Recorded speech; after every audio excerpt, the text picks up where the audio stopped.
Hello and welcome back. This is lecture number 13, chapter number 1, issue of shares, corporate accounting.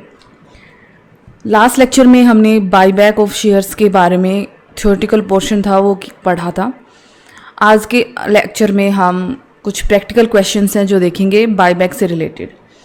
So last lecture में हमने general entries कर ली थी कि buyback से related कौन कौन सी जनरल एंट्रीज हैं. सो अगर आप आपको शेयर्स को बाईबैक करना है और उसके लिए आप कोई फ्रेश इशू करते हो क्योंकि आपको पैसे का अरेंजमेंट करना है उस बाईबैक के लिए, तो उसके लिए आप फ्रेश इशू अगर कर रहे हो तो उसके लिए आपकी एंट्री हो जाती है bank to share application and allotment और share application allotment to share capital. Buyback की एंट्री हमने देखी थी कि एट पार कर रहे हैं, एट डिस्काउंट कर रहे हैं और एट प्रीमियम कर रहे हैं, तो हम कैसे करेंगे. और बाईबैक के लिए अगर आपके पास ऑलरेडी फ्री रिजर्व्स हैं तो हम उस पैसे को किस तरीके से, अगर आपको बाईबैक के लिए यूज़ करना है तो उसको हम पहले कैपिटल रिडम्पशन रिजर्व अकाउंट में ट्रांसफ़र करते हैं. ठीक है, कैपिटल रिडम्पशन रिजर्व अकाउंट बनाते हैं, ये हमने देखा था. आज हम इसके कुछ प्रैक्टिकल क्वेश्चंस करेंगे ताकि आपको जो चीज़ें हैं वो और ज़्यादा अच्छे से क्लियर हो जाएंगी. सो बाईबैक जो होता है, हमने लास्ट लेक्चर में पढ़ा था कि बाईबैक के लिए आपको कंपनी को जो है वो पैसे की ज़रूरत पड़ती है क्योंकि उसको अपने शेयर्स वापस खरीदने होते हैं. तो वो पैसा वो अपने फ्री रिजर्व से ले सकती है, फ्री रिजर्व से उसका अरेंजमेंट कर सकती है.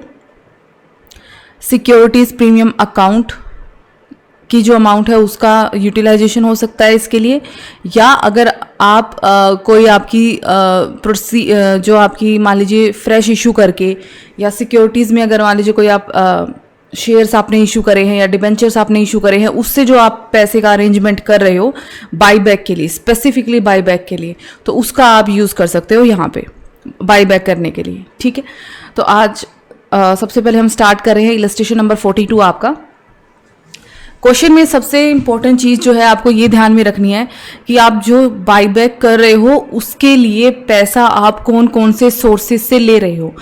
अगर आप न्यू इशू करके ले रहे हो फ्रेश इशू से, तो उसके से जो है संबंधित हम एंट्री करेंगे. अगर आप सिक्योरिटीज प्रीमियम अकाउंट या रिजर्व्स के अंदर आपके पास पैसा पड़ा हुआ है उसमें से अगर आप पैसा अरेंज कर रहे हो तो फिर आप कैपिटल रिडम्पशन रिजर्व अकाउंट खोल के उसमें पैसा ट्रांसफ़र करेंगे. अगर आप कुछ पोर्शन फ्रेश इशू से कर रहे हो और कुछ पोर्शन आप अपने रिजर्व्स और सिक्योरिटीज प्रीमियम अकाउंट वगैरह से ले रहे हो या सरप्लस अकाउंट होता है आपका उससे ले रहे हो, तो हम उसी तरीके से एंट्री करेंगे. तो ये चीज़ ध्यान में रखनी है हमें बस कि हम किस सोर्स से पैसा ले रहे हैं, कितने प्रोपोर्शन में. इस इलस्ट्रेशन में आपको ये कहा गया है कि रूबल लिमिटेड है जिसने 15 लाख इक्विटी शेयर्स परचेज किए हैं अपने खुद के. 10 रुपए का एक शेयर था, उसने 12 रुपए पर शेयर पे परचेज कर लिया, यानी ये एट प्रीमियम इन्होंने बाईबैक किया है. कोई फ्रेश इशू नहीं किया गया है इस पर्पस के लिए और आपको जर्नल एंट्रीज बनानी है. अब साफ साफ इसने लिख दिया कि जो आप बाईबैक कर रहे हो उसके लिए कोई फ्रेश इशू नहीं किया गया है.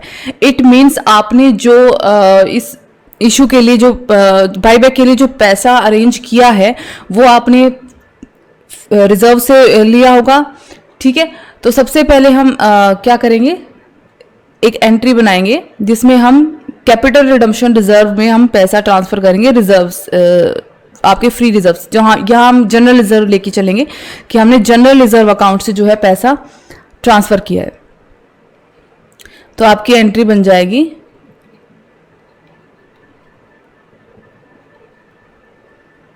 General reserve account debit to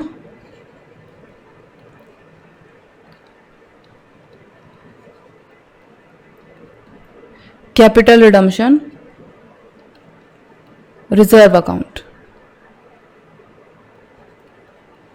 ठीक है, क्योंकि हमने कोई फ्रेश इशू नहीं किया है और हमें ना ही ये दे रखा है कि सिक्योरिटीज प्रीमियम से कितना प्रोपोर्शन लिया होगा या रिजर्व से कितना प्रोपोर्शन लिया होगा, ऐसा कुछ नहीं कह रखा. तो हम सिंपल सा करेंगे कि हमने सारा पैसा जो है अपने रिजर्व से ही लिया है, तो हम ये एंट्री बना देंगे कि जनरल रिजर्व से हम पैसा कैपिटल रिडम्पशन रिजर्व अकाउंट में ट्रांसफर कर लेंगे पूरा का पूरा अमाउंट जितने का आपने बाईबैक किया है. तो आपने 15,000 शेयर इक्विटी शेयर जो है वो बाईबैक किए हैं और 10 रुपए का एक शेयर था. ठीक है, तो ये हो गए टोटल आपके 1,50,000.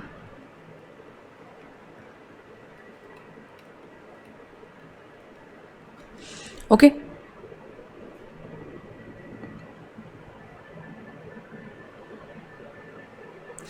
अब आपका क्वेश्चन ये हो सकता है कि हमने बाई बैक किया है 12 रुपये पर शेयर पे, तो हमने 10 रुपये के हिसाब से ही क्यों जनरल रिजर्व से कैपिटल रिडम्पशन रिजर्व में ट्रांसफर किया है। तो जब हमने इसकी जनरल एंट्री की थी तो मैंने बताया था कि जब आप बाई बैक करते हो फ्री रिजर्व्स में से, तो हम सिर्फ शेयर की नॉमिनल वैल्यू को ट्रांसफर करते हैं फ्री रिजर्व्स में से कैपिटल रिडम्पशन रिजर्व अकाउंट में। ठीक है,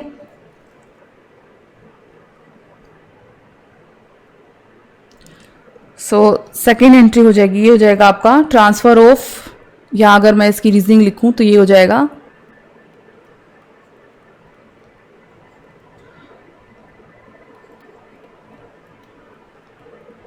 reserve account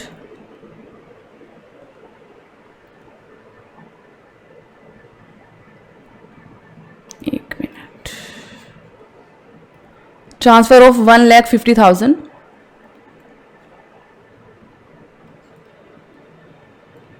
from general reserve to capital redemption reserve account, CRR account लिखेंगे हम इसको शॉर्ट फॉर्म में।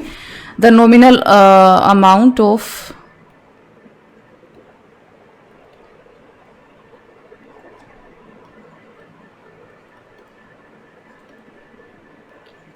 Equity shares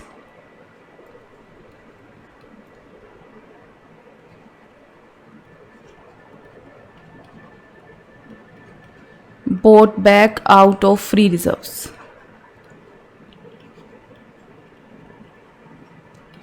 okay, so reserve, free reserve से जब आप कैपिटल रिडम्पशन रिजर्व में पैसा ट्रांसफर कर रहे हो बाई बैक के लिए, तो हम वहाँ पे सिर्फ और सिर्फ नॉमिनल अमाउंट को ही शो करते हैं। अब हम डालेंगे एंट्री बाई बैक की, जहाँ पे हम इसकी प्रीमियम की और शेयर कैपिटल अकाउंट की एडजस्टमेंट करेंगे। तो यहाँ पे हो जाएगा आपका equity share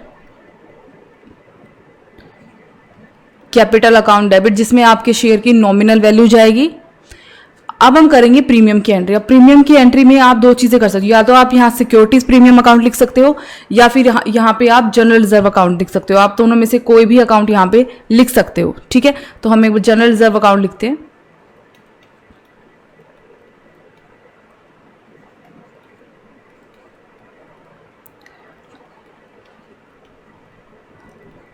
to equity share holders account.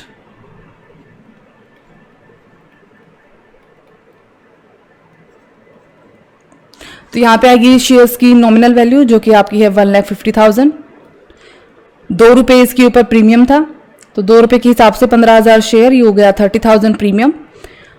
Total amount हो गई आपकी 1,80,000 टू शेयर होल्डर्स। ठीक है, अब इन शेयर होल्डर्स को हमें पेमेंट करनी है, तो एक लास्ट एंट्री बना देंगे हम, थर्ड एंट्री।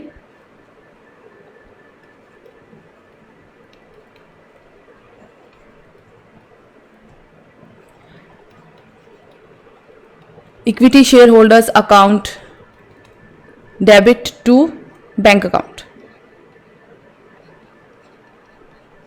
पेमेंट की एंट्री है, पेमेंट आप उनको कर रहे हो टोटल 1,80,000 रुपीज।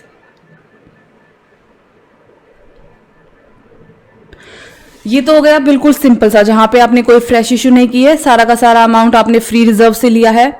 ठीक है, नेक्स्ट इलस्ट्रेशन हम देख रहे हैं, ये बेसिक सा आपका एक हो गया। अब हम नेक्स्ट इलस्ट्रेशन में देखेंगे क्या बोल रखा है हमें यहाँ पे। तो सुप्रीम लिमिटेड है जिसकी ऑथराइज कैपिटल 20 करोड़ रुपए की है, 100 रुपये ईच का है आपका एक शेयर, और इसकी इशूड एंड सब्सक्राइब कैपिटल है 10 करोड़ रुपीस। कंपनी ने 25% जो इसकी शेयर कैपिटल है उसको बायबैक करने का सोचा है 75 रुपीज पर शेयर पे। इट मीन्स ये डिस्काउंट के ऊपर है। The company had issued 2 crore 10% preference shares 2 month back for the purpose of buyback. The balance in the following accounts were securities premium account में, अब हमारे पास बाकी अकाउंट्स का भी बैलेंस दिया हुआ है। सिक्योरिटीज प्रीमियम अकाउंट में आपके 10 लाख रुपए रखे हुए हैं। जनरल रिजर्व अकाउंट में आपके पास 80 लाख रुपए रखे हुए हैं। Record the transactions in the books of company in accordance with the provision of section 68। तो हमें एंट्रीज बनानी है और आपको यहाँ पे बोल रखा है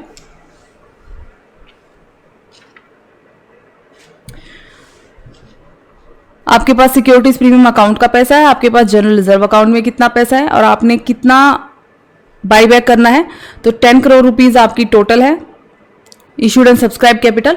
इसका 25% जो है वो हम बाई बैक कर रहे हैं, तो इसका 25% बन जाएगा आपका 2,50,00,000। ठीक है, तो 2,50,00,000 की अमाउंट हमें चाहिए आगे इसको बाई बैक करने के लिए, शेयर्स को बाई बैक करने के लिए।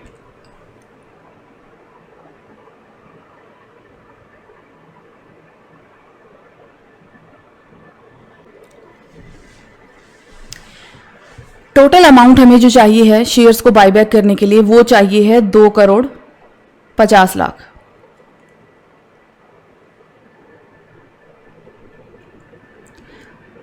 जिसमें से कंपनी ने 2 महीने पहले 2 करोड़ रुपए के प्रेफरेंस शेयर्स इशू किए थे इस बाई बैक के लिए ही, फॉर स्पेसिफिकली इसी पर्पस के लिए। ठीक है, तो इस अमाउंट का हम यूज करेंगे बाई बैक में। 2 करोड़ हमने अरेंज कर लिए थे फ्रेश इशू से। अब जो पैसा हमें चाहिए है बाई बैक के लिए वो है हमारे पास 50 लाख रुपए। ठीक है, ये 50 लाख रुपए हमें कहां से अरेंज करने हैं? सबसे अगर आपको सिक्योरिटीज प्रीमियम अकाउंट और आपको जनरल रिजर्व अकाउंट का बैलेंस दे रखा है तो आप क्या करोगे, सबसे पहले सिक्योरिटीज प्रीमियम अकाउंट में से पैसा निकाल लोगे। कितना निकल जाएगा आपका? 10 लाख रुपए। तो 10 लाख रुपए आपका सिक्योरिटीज प्रीमियम अकाउंट से निकल आएगा। तो बाकी का जो बच गया 40 लाख रुपए वो आप निकाल लोगे जनरल रिजर्व अकाउंट से। ठीक है, इस तरीके से हम करते हैं कि हमें जब आपके पास अलग अलग सोर्सेज दे रखे हैं तो उनमें से किस तरीके से आपको पैसा लेना है। अब ये जो इशू हुआ था प्रेफरेंस शेयर्स का, ये 2 महीने पहले का इशू है, ये फ्रेश इशू अभी हम नहीं कर रहे हैं। तो फिलहाल इसकी जनरल एंट्रीज करने की आपको जरूरत नहीं है क्योंकि ये 2 महीने पहले आपने इशू किया था, लेकिन आपने इस बाई बैक के लिए ही ये इशू किया था, इसलिए ये पूरा का पूरा 2 करोड़ रुपए जो है ये हम इसी बाई बैक के लिए यूटिलाइज करेंगे। और बाकी का जो 50 लाख रुपए हमें और चाहिए है इन अपने शेयर्स को वापस खरीदने के लिए, वो हम कैसे अरेंज करेंगे? सबसे पहले आपको सिक्योरिटीज प्रीमियम अकाउंट दे रखा है तो उसमें से पैसा निकाल लेंगे हम, और बाकी का जो बैलेंस बच गया वो हम जनरल रिजर्व अकाउंट में से निकाल लेंगे। जनरल एंट्रीज करते हैं हम सबसे पहले, क्योंकि इशू हम 2 महीने पहले कर चुके हैं तो अभी हम करेंगे कैपिटल रिडम्पशन रिजर्व अकाउंट में पैसा ट्रांसफर करने की एंट्री। तो सबसे पहला हमारा सिक्योरिटीज प्रीमियम अकाउंट जो है हमें दे रखा है, सिक्योरिटीज प्रीमियम अकाउंट डेबिट, इसमें से पूरा पैसा हमने ले लिया क्योंकि हमें कुछ नहीं बता रखा कि सिक्योरिटीज प्रीमियम अकाउंट में से हमें पूरी अमाउंट लेनी है या कितनी अमाउंट लेनी है, तो हम पूरी ही अमाउंट इसकी लेके चलेंगे 10 लाख। बाकी का बैलेंस जो बच गया हमारे पास वो हम लेंगे जनरल रिजर्व से,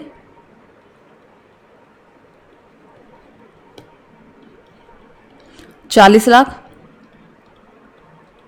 इसको हमने ट्रांसफर कर दिया कैपिटल रिडम्पशन रिजर्व अकाउंट में, CRR अकाउंट लिखेंगे हम इसको। ये हो गया 50 lakh.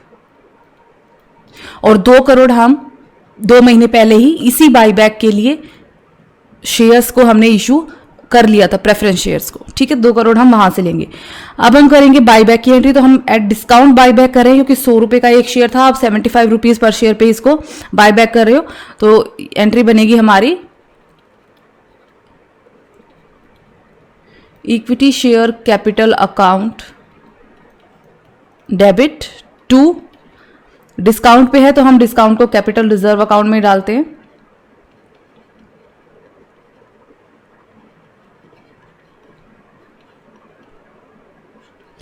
And to equity share holders account.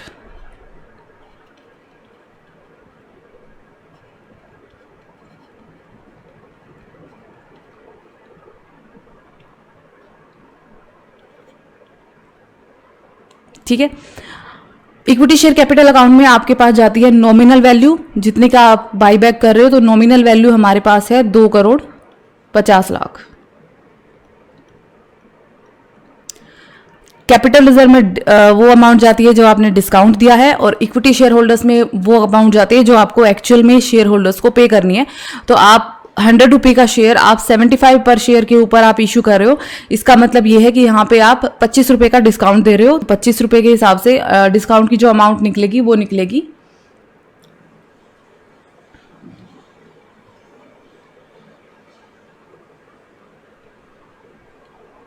ठीक है, और बाकी का जो बैलेंस बच जाएगा आपका वो हो जाएगा जो आपको पेमेंट करनी है। अब हम एंट्री करेंगे पेमेंट की। तो इक्विटी शेयर होल्डर्स को आप पेमेंट की एंट्री दिखाएंगे हम। इक्विटी शेयर होल्डर्स,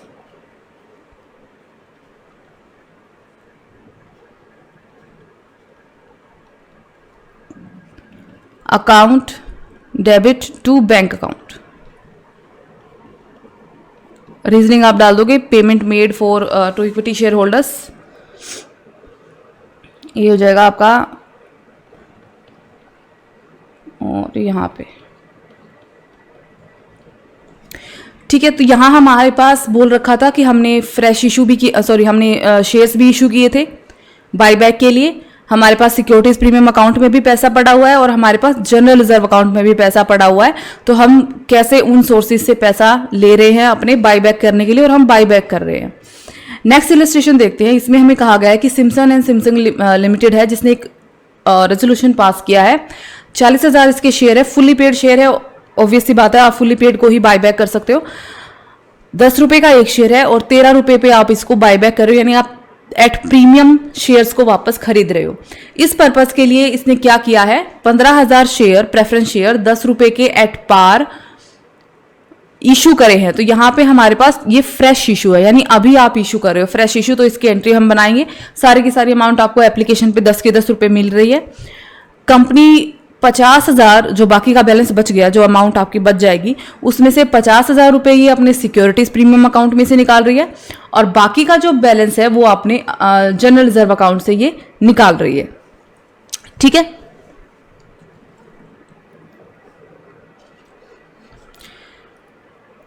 एक चीज और मुझे आपको बतानी है कि हम जब मैंने आपको बताया था कैपिटल रिडम्पशन रिजर्व अकाउंट में हम शेयर नॉमिनल वैल्यू ही डालते हैं। तो ये जो 50 लाख हमने यहाँ पे डाले थे, टोटल जो 2.5 करोड़ थी, ये इन शेयर्स की नॉमिनल वैल्यू है जो हम बाईबैक कर रहे हैं।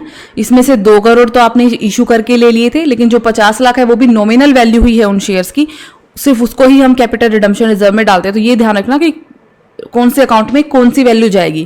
कैपिटल रिडम्पशन रिजर्व अकाउंट में आप नॉमिनल वैल्यू ट्रांसफर करोगे उन शेयर्स की जिनको आप बाईबैक कर रहे हो, और शेयर कैपिटल अकाउंट में भी उन शेयर्स की नॉमिनल वैल्यू ही जाती है। इक्विटी शेयर होल्डर्स अकाउंट में वो पैसा जाता है जो आपको एक्चुअल में शेयर होल्डर्स को पे करना है, चाहे वो डिस्काउंट काट के आप डालो या प्रीमियम को जोड़ के।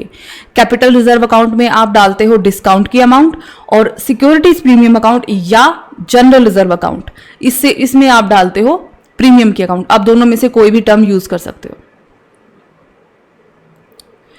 ओके, तो यहाँ इस क्वेश्चन में क्या है, सेम वही चीज हो रही है आपके पास, बस यहाँ पे हम एक फ्रेश इशू कर रहे हैं। तो हम एक इशू की एंट्री दिखा देंगे। साथ ही साथ ये आपको बता रहा है कि बाकी का जो पैसा बच गया इस इशू के अलावा, उसमें से 50,000 आप सिक्योरिटीज प्रीमियम में से निकाल रहे हो, प्रीमियम अकाउंट से, और बाकी का बचा हुआ जो भी बैलेंस है पूरा का पूरा आप जनरल रिजर्व अकाउंट से निकाल सकते हो। ठीक है। तो सबसे पहले हम करेंगे इशू की एंट्री। सारा पैसा आप एप्लीकेशन के साथ आपको मिल रहा है, तो हम डाल देंगे बैंक अकाउंट डेबिट टू, कौन से शेयर इशू करेगा आप, 12% preference share. So 12% preference shares application and allotment account, क्योंकि आप अगर आपके पास एप्लीकेशन आई है तो आप शेयर्स को अलॉट भी करते हो। ठीक है। सारा का सारा पैसा आपको यहीं पे मिल गया। ये हो गया आपका 15,000 शेयर्स थे, 10 रुपए के आपने इशू करे हैं एट पार, तो 1,50,000 टोटल अमाउंट में से 1,50,000 तो आपने फ्रेश इशू करके अरेंज कर लिया। टोटल अमाउंट आपको कितनी चाहिए, नॉमिनल वैल्यू ध्यान रखना, नॉमिनल वैल्यू 40,000 शेयर्स थे, 10 रुपए का एक शेयर यानी 4 लाख। ये नॉमिनल वैल्यू है उन शेयर्स की जिनको आपने बाई बैक करना है। तो एक एंट्री तो ये हो गई फ्रेश इशू की, और दूसरी एंट्री है जब आप इसको शेयर कैपिटल अकाउंट में ट्रांसफर करोगे। So 12% preference shares application and allotment account debit to 12% preference shares capital account. तो पूरी अमाउंट हमने कैपिटल अकाउंट के अंदर यहां पे ट्रांसफर कर दी। इशू की एंट्री हमारे पास हो गई, पैसा बैंक कंपनी के पास है, इस पैसे को वो बायबैक के लिए यूज करेगी क्योंकि उसी के लिए इसने ये शेयर्स को इशू किया था। थर्ड एंट्री हम डालते हैं, अब जो बैलेंस अमाउंट बच गई, अब हमें वो अमाउंट कैसे अरेंज करनी है, उस अमाउंट में से 50,000 हमें लेने हैं सिक्योरिटीज प्रीमियम अकाउंट में से, और बाकी का जो बच गया वो लेना है जनरल रिजर्व में से। तो टोटल हमें 4 लाख की अमाउंट चाहिए थी, जिसमें से 1.5 लाख जो है वो फ्रेश इशू करके आ गया और 50,000 सिक्योरिटीज प्रीमियम से आ गया। ठीक है, तो जो बाकी का बचा हुआ बैलेंस है, जो बाकी के 2 लाख रुपए बच गए, वो हम लेंगे जनरल रिजर्व से। सो एंट्री बनाएंगे हम सिक्योरिटीज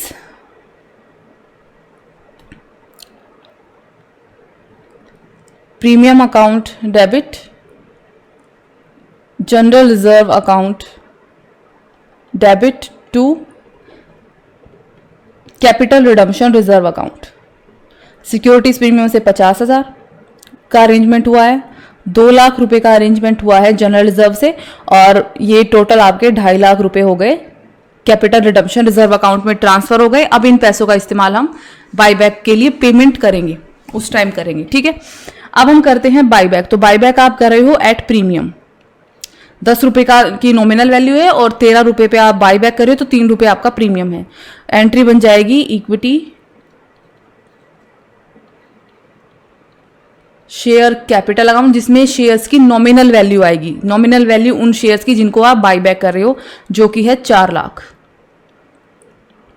फिर या तो सिक्योरिटीज प्रीमियम अकाउंट या जनरल रिजर्व अकाउंट।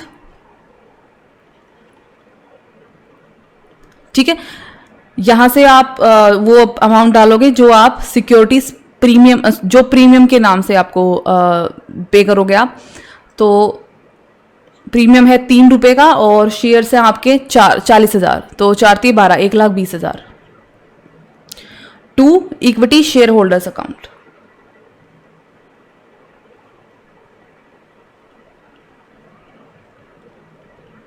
टोटल पैसा जो इक्विटी शेयर होल्डर्स को आपको पे करना है वो है आपका 5,20,000।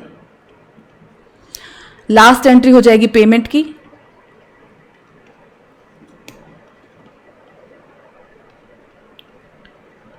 Equity share holders account debit to bank account 5,20,000।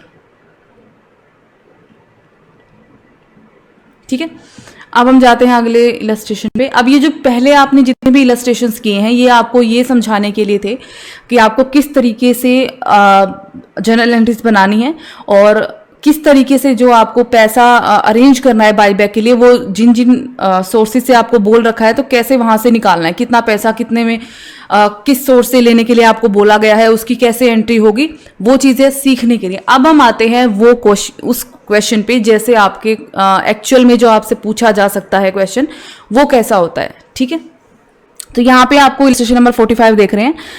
X limited की आपको बैलेंस शीट दे रखी है, जिसमें आपको सारी आइटम्स आपको बता रखे हैं।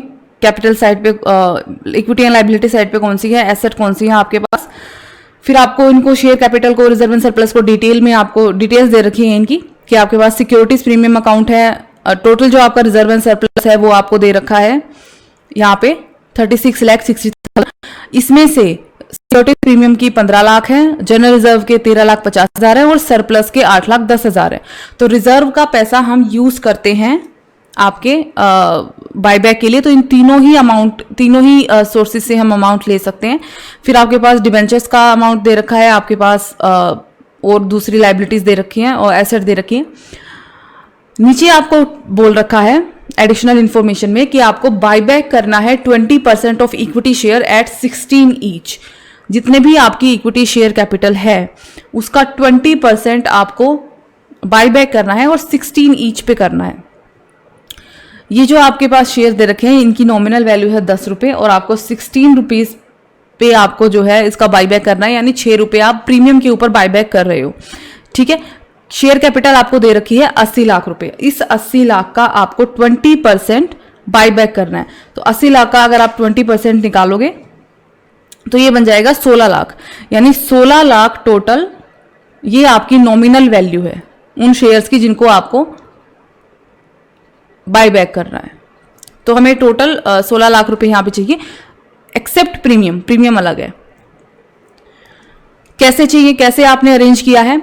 9% डिबेंचर्स 6 लाख के at a premium of 5% to finance the buyback of shares, आपने इनको अरेंज किया है। ठीक है, आपने डिबेंचर्स इशू किए हैं प्रीमियम पे 5%।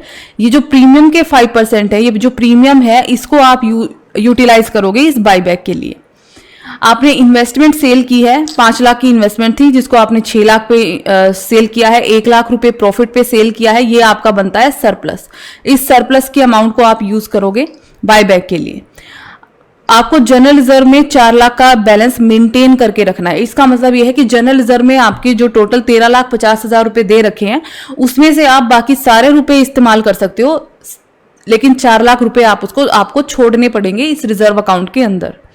Security premium we utilised only for premium paid on buyback of shares. अब यहां पे आपको बोल दिया कि जब आप प्रीमियम के ऊपर शेयर्स को बायबैक कर रहे हो, उसमें आपको जो प्रीमियम पे करना है उसका सारा पैसा आपको सिक्योरिटीज प्रीमियम में से लेना है, और सिक्योरिटीज प्रीमियम अकाउंट का पैसा सिर्फ इसी पर्पस के लिए आपको यूज करना है। इसके अलावा आपको इस पैसे को इसकी नॉमिनल वैल्यू पे करने के लिए यूज नहीं करना है। सिक्योरिटीज प्रीमियम अकाउंट के पैसे को आपको सिर्फ जितना प्रीमियम आप पे करोगे इस बायबैक पे, उसके लिए ही यूटिलाइज करोगे। अब आपको जर्नल एंट्रीज बनानी है। ठीक है, सबसे पहले हम जर्नल एंट्रीज बनाते हैं। हमने जो डिबेंचर्स इशू किए हैं उसकी, तो डिबेंचर्स आपने इशू किए हैं, पैसा आपके पास आ रहा है, bank account debit to 9% debentures हैं आपके,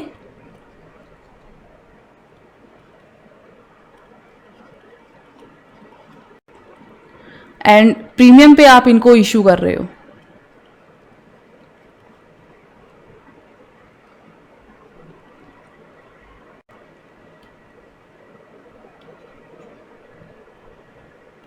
ठीक है, तो यहाँ पे 9% डिबेंचर्स आपके 6 लाख के, आप इसको 5% प्रीमियम पे इशू कर रहे हो। इस 5% प्रीमियम को आप बाईबैक को फाइनेंस करने के लिए यूज कर रहे हो।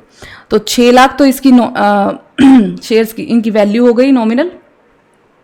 5% इसका क्या कहते हैं, प्रीमियम है, तो इसका 5% आप निकालोगे तो ये हो जाएगा 30,000। टोटल आपकी हो गई, जो पैसे आपको मिले हैं वो मिले हैं 6,30,000। तो ये 30,000 रुपीज जो है ये सिक्योरिटीज प्रीमियम में हमारे ऐड हो जाएंगे। उसके बाद आपको बोल रहा है आपने इन्वेस्टमेंट सेल की है, 5 लाख की इन्वेस्टमेंट आपने 6 लाख की सेल की है, तो हम सेल की एक एंट्री बनाएंगे।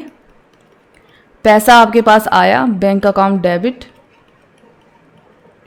कैसे आया, आपने इन्वेस्टमेंट को सेल किया है, तो इन्वेस्टमेंट आपसे क्रेडिट हो गई।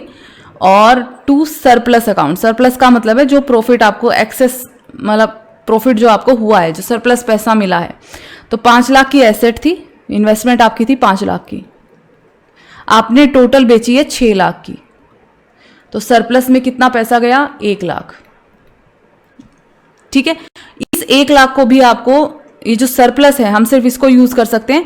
इन्वेस्टमेंट को बेच के आप जो पैसा आता है, सेल की जो अमाउंट है, उसको आप बाईबैक के लिए यूज नहीं कर सकते। सरप्लस में जो पैसा है ना, उसको आप यूटिलाइज कर सकते हो। तो हमारे पास यहाँ एक सरप्लस अकाउंट दे रखा है, इस सरप्लस के अंदर ये जो सरप्लस 1 लाख का हो रहा है ये हमारा ऐड हो जाएगा, और फिर हम इसमें से अमाउंट को यूटिलाइज करेंगे। ठीक है, थर्ड एंट्री हम डाल रहे हैं जहां हम बाकी की जो अमाउंट हमारी अब बच गई, टोटल हमें 16 लाख रुपए चाहिए थे। अब यहां हमें कह रखा है कि आपने प्रीमियम पे इशू किया और इस प्रीमियम को आप फाइनेंस के लिए यूज कर रहे हो। ठीक है, तो 30,000 रुपए तो वहां से आ गए। फिर आपको ये बोल रहा है कि यहाँ पे जो सरप्लस हुआ है इन्वेस्टमेंट का, उसको आप अपने बाईबैक के लिए यूटिलाइज कर रहे हो, तो 1 लाख रुपए आपके वहां से आ गए। तो ये आपके टोटल हो गए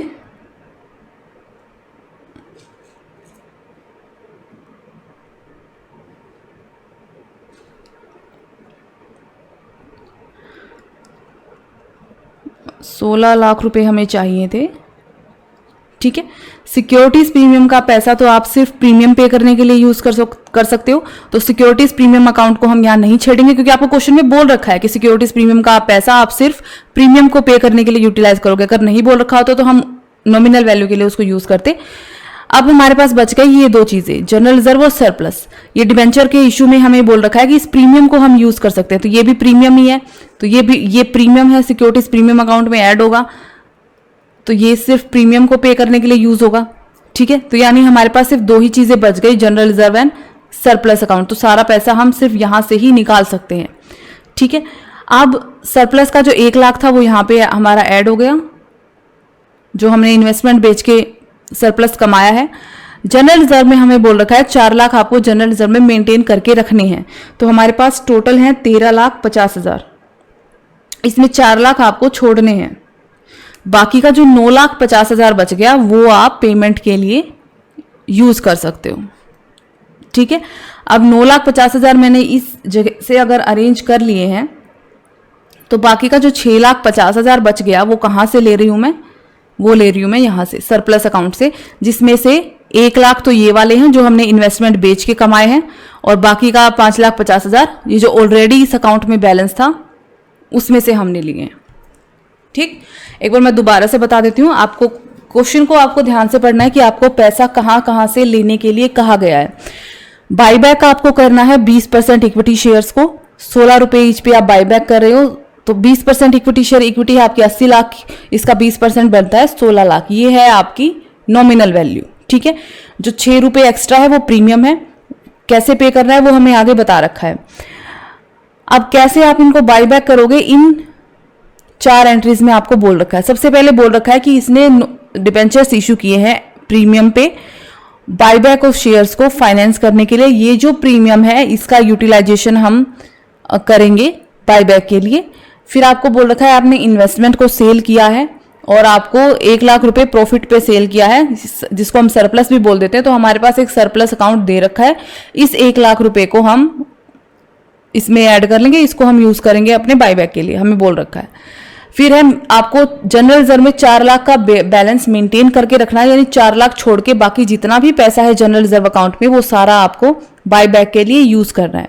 फिर आपको बोल रखा है जो सिक्योरिटीज प्रीमियम अकाउंट का ये जो पैसा है ये आप नॉमिनल वैल्यू पे करने के लिए यूज नहीं कर सकते, ये आप सिर्फ जो प्रीमियम पे करोगे, 6 रुपए आपको जो प्रीमियम पे करना है बाईबैक पे, सिर्फ उसके लिए आप यूटिलाइज कर सकते हो। इसीलिए ये जो प्रीमियम डिबेंचर्स को इशू करके आपको मिला था, इस प्रीमियम को भी सिर्फ आप प्रीमियम की पेमेंट के लिए यूज कर सकते हो। तो ये जो नॉमिनल वैल्यू थी हमारी 16 लाख, इसकी पेमेंट के लिए हम इसको यूज नहीं कर सकते। तो इसकी पेमेंट सिर्फ 2 ही जगह से होगी, जनरल रिजर्व से और सरप्लस से। ठीक है, अब हम करते हैं कैपिटल रिडम्पशन रिजर्व अकाउंट बनाते हैं हम। तो 2 ही जगह से हमें लेना है, जनरल रिजर्व अकाउंट डेबिट और सरप्लस।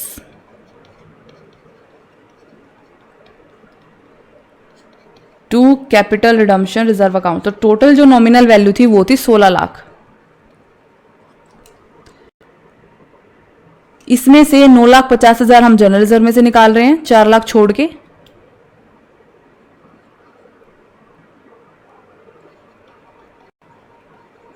और बाकी का जो बैलेंस बच गया 6,50,000 वो हम निकाल रहे हैं सरप्लस में से, जिसमें 1 लाख तो वो है जो अभी आपने इन्वेस्टमेंट बेची है, उसका आपको 1 लाख रुपए मिला है सरप्लस का, और बाकी आपने अकाउंट में से जो पहले से ही पड़ा हुआ पैसा था उसमें से निकाल लिया। अब हम करेंगे बाईबैक की एंट्री। तो ये हो जाएगी आपकी इक्विटी प्रीमियम पे आप बाईबैक कर रहे हो, शेयर कैपिटल अकाउंट, और प्रीमियम का पैसा आप सिक्योरिटीज प्रीमियम अकाउंट से निकाल रहे हो। तो सिक्योरिटीज प्रीमियम अकाउंट डेबिट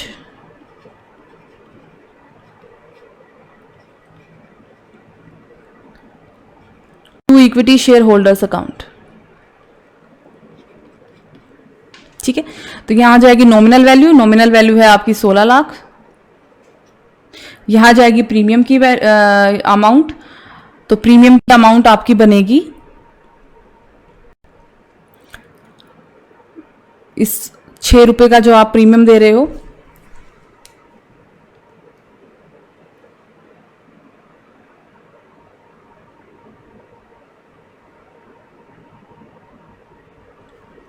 तो ये हो जाएगा आपका 9,60,000। मैंने कैसे निकाला है 9,60,000? ये 16 लाख आपकी नॉमिनल वैल्यू है, ये 10 रुपए के हिसाब से है। टोटल हम 16 रुपए पे इशू कर रहे हैं, जिसमें से 10 नॉमिनल वैल्यू है और 6 आपकी प्रीमियम की है। तो मैंने 6 रुपए की वैल्यू के हिसाब से निकाल ली, ये आ गई 9,60,000। ये आपका प्रीमियम है। ये इनका टोटल हो जाएगा जो आप पे करोगे शेयर होल्डर्स को, 25,60,000। और अब हम कर देंगे पेमेंट की एंट्री, तो ये हो जाएगी इक्विटी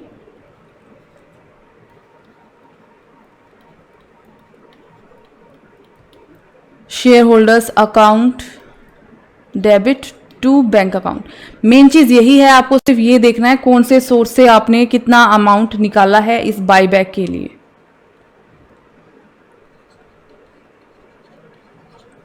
ठीक है, अब एक इंपॉर्टेंट चीज़ बनती है कि आपको एक बैलेंस शीट भी बनानी है कि इन अकाउंट्स के ऊपर क्या इम्पैक्ट पड़ा जब आपने ये बाईबैक किया उस टाइम पे। ठीक है, तो पहला इम्पैक्ट तो ये पड़ा है कि आपकी 80 लाख की कैपिटल थी, जिसमें से आपने 20% बाईबैक कर लिया 16 लाख का।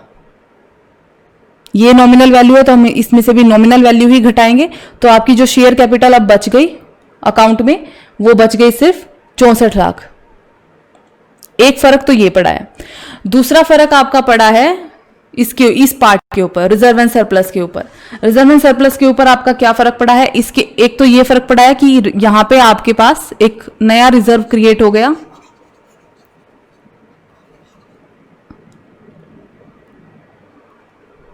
Capital redemption reserve. हमने कैपिटल रिडम्पशन रिजर्व बनाया है और जिसके अंदर हमने टोटल 16 लाख रुपए ट्रांसफर भी किए हैं।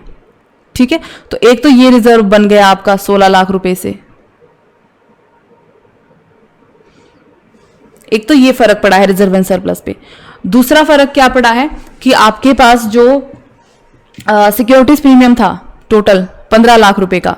ठीक है, तो एक तो आपने जब डिबेंचर्स को प्रीमियम पे आपने इशू किया तो यहां से आपके पास प्रीमियम की अमाउंट आई, कितनी आई थी हमारे पास, 30,000 रुपए। ठीक है, तो 15 लाख तो ऑलरेडी इस अकाउंट में थे, 30,000 और आ गए जब आपने डिबेंचर्स को इशू किया, तो 15 लाख 30,000 हो गए।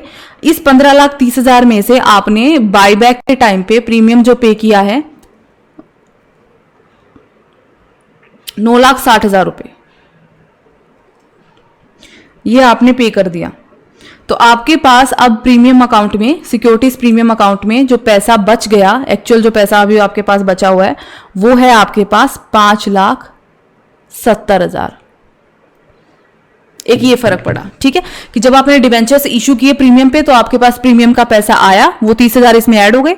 फिर आपने जब बाईबैक किया तो उस टाइम पे आपने 9,60,000 प्रीमियम के पे किए हैं शेयर होल्डर्स को, तो वो इसमें से टोटल अकाउंट में से माइनस हो गया, क्योंकि प्रीमियम का सारा पैसा हमें सिक्योरिटीज प्रीमियम अकाउंट में से ही पे करना था। तो अब आपके पास बैलेंस बच गया इस अकाउंट में 5,70,000। तीसरा फर्क ये पड़ा है कि आपने बाईबैक जब किया तो जनरल रिजर्व में से आपने 4 लाख रुपए छोड़ के बाकी सारा का सारा आपने बाईबैक के लिए यूज कर लिया। तो यानी जनरल रिजर्व में इस वक्त हमारे पास सिर्फ 4 लाख रुपए पड़े हैं। ठीक है, एक और फर्क पड़ा है कि हमारे पास एक सरप्लस अकाउंट था, सरप्लस अकाउंट में से भी हमने पैसा निकाला है बाईबैक के लिए। तो सरप्लस अकाउंट में हमारे पास जो ऑलरेडी बैलेंस था वो था 8,10,000। जब आपने यहां पे इन्वेस्टमेंट को सेल किया तो आपके पास 1 लाख रुपए का सरप्लस और आ गया, तो इसमें हमने 1 लाख रुपए ऐड कर दिए। ठीक है, इसमें से हमने जब बाईबैक किया था तो सरप्लस से हमने 6,50,000 रुपए निकाले थे, तो इसमें से हमने 6,50,000 रुपए निकाल दिए। तो यानी अभी फिलहाल सरप्लस अकाउंट में जो हमारे पास पैसे बच रहे हैं वो हैं 2,60,000। ओके, ये फर्क पड़ा है आपके रिजर्व एंड सरप्लस के बैलेंस के ऊपर। एक और असर पड़ा है कि हमने बैलेंस शीट पे हमारी कि हमने यहां पे 9% डिबेंचर्स इशू किए थे 6 लाख रुपए के, प्रीमियम पे किए थे, लेकिन प्रीमियम को तो हमने यूटिलाइज कर लिया था, ये तो सिक्योरिटीज प्रीमियम अकाउंट में एडजस्ट हो गया था। तो ये जो 6 लाख रुपए के हमने इशू करे थे डिबेंचर्स, ये यहां पे ऐड हो जाएंगे 9% डिबेंचर्स 6 लाख। ठीक है,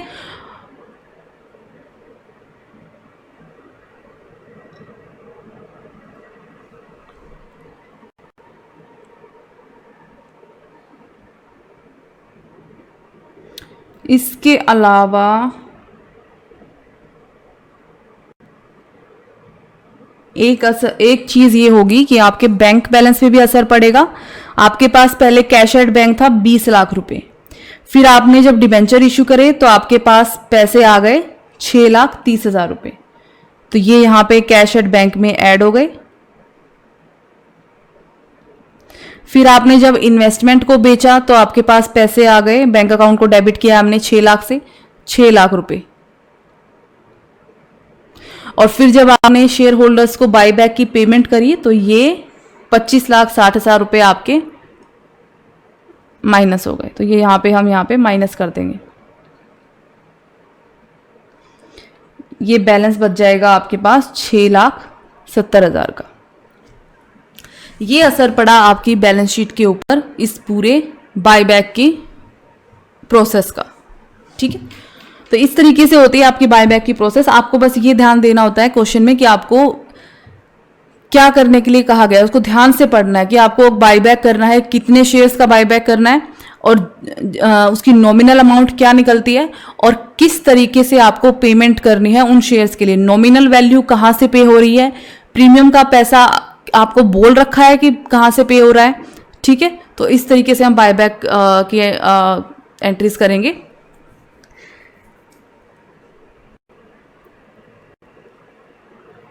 चलिए, आज का लेक्चर हमारा यहीं पे कंप्लीट होता है। अब हम नेक्स्ट लेक्चर में मिलेंगे। Thank you so much.